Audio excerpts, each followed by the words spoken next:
ও দিদা, ওই গেলে গো খেতে দাও, পেটটা একদম পাতলা হয়ে যাচ্ছে। ওই পেট মোটা, তোকে যে কাজ করতে বলছিলাম সেটা করছিস না?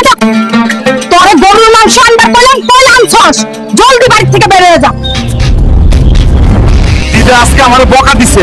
ও দিদা গরুর মাংস খাইতে চাইছিল, আমি আনতে পারি নাই। আজকে যাই হোক, ব্যবস্থা করুন। তো বন্ধুরা, হাল্ক তার দাদিমার কথা মতন গরুর মাংস আনতে পারবে কিনা সেটা দেখার আগে তোমরা যারা আল্লাহকে ভালোবাসো তারা আল্লাহকে ভালোবেসে এই ভিডিওতে একটি লাইক দিয়ে চ্যানেলটি সাবস্ক্রাইব করে অবশ্যই পাশে থাকবা বন্ধুরা। এটাই তো আমার দরকার। আজকে যে কোনো ভাবেই যাইতাছি কাকু তোমার বাড়িতে।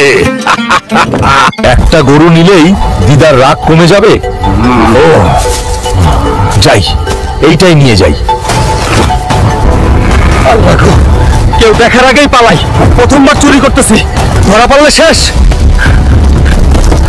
দিদা দেখো, তুমি মাংস আনতে বলছিলা, আমি তোমার জন্য পুরা গরুরাই নিয়ে আইছি।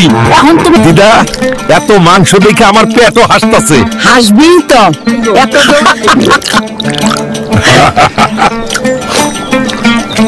ওই হাল্ক, কালকে তুই আমার গরু চুরি করছিস।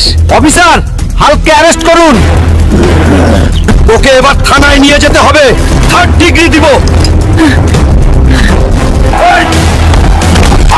বদমাইশ হাল্ক, আর কোনোদিন চুরি করবি নাকি?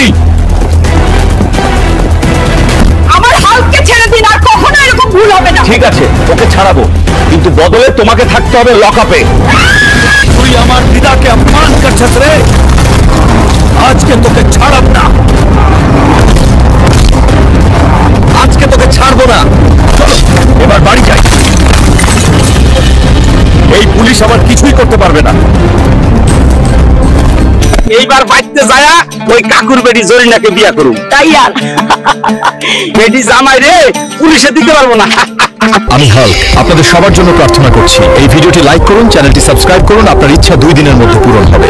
হাল্ক সব সময় আপনার সাথে আছে।